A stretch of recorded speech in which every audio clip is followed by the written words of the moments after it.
اول از همه این نوتش رو بزنید. اینجا رو میبینید عزیزان، جدا میکنید دو طرفش رو به این شکل. من اینجا رو بهتون نشون بدم تمام کثیفیش به خاطر اینه عزیزان. ببینید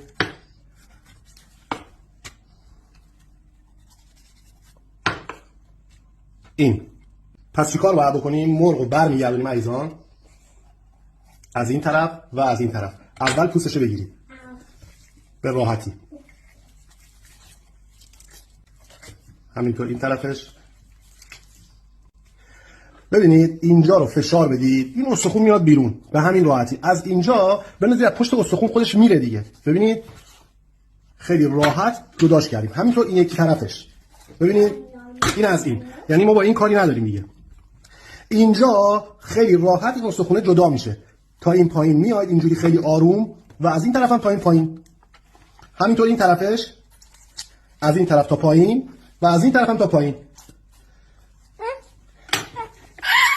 پسرم به همین راحتی فیلاش میذاریم اینجا. اینم خیلی راحت. ببینید این از کتفش،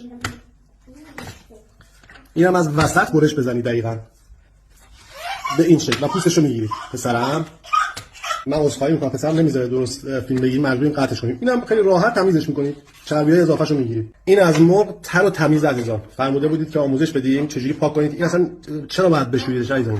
مشکلش چیه؟ شما میاید درست تمیزش نمیکنید، چون زیاد دیدم اینا رو برمی‌دارید باهاش میشویید، به جای اینکه تمیزش کنید باهاش میشویید. این تمام این بوی بد داخل شکمش تمامش میره به خورد اینا و هم بوی زوم میگیرن دیگه، کاریش نمیتونید بکنید. پس اینطور تمیزش کنید، تمیز و بهداشتی عزیزان.